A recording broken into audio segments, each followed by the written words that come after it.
শীতকাল মানেই রঙের মেলা। চারিপাশে ফুটে থাকে কত রং বেরঙের ফুল। তাদের মধ্যে এই চন্দ্রমল্লিকা, যা দেখতে এত সুন্দর, মন চায় চেয়ে থাকি। তার মধ্যে এই হলুদটি দেখো, মনে হচ্ছে একেবারে যেন সূর্যের আলো এর গায়ে এসে পড়েছে। এইগুলো হলো পিটুনিয়া। এরা বেশ সুন্দর আধিপত্য বিচার করে পুরো টব জুড়ে।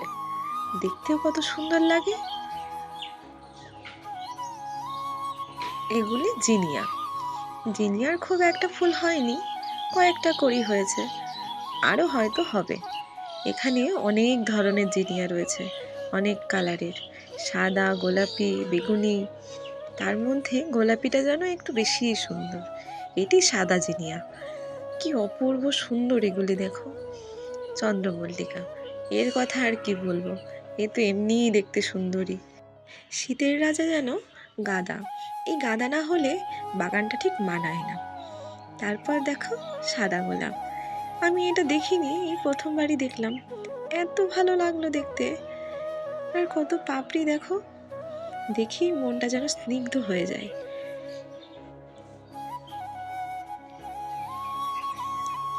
এগুলি অ্যাস্টার।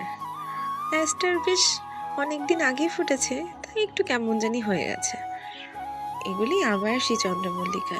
এগুলিও অনেকদিন আগেই ফুটেছে, তাই এদের একটু উজ্জ্বলতা একটু কমেই এসেছে। এটা একটা নাম না জানা ফুল। এই নাম আমি এখনো জানি না। তোমরা কেউ জানলে আমায় অবশ্যই জানাবে। তবে দেখতে কি সুন্দর বোতামের মতো।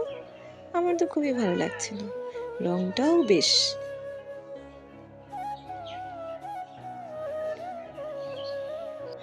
এটি হলো এই বাগানের মালকিন, আমার বড় মা। পুরো শীতটা জুড়ে এই ফুলের চাষ করেছে। আগে এই বাগানের দায়িত্বটা আমার দাদারই ছিল। সে এখন কর্মসূত্রে বাইরে, তাই দায়িত্বটা বড় মার কাঁধেই আছে। তবে বড় মা কিন্তু দায়িত্বটা খুব ভালোভাবেই পালন করেছে।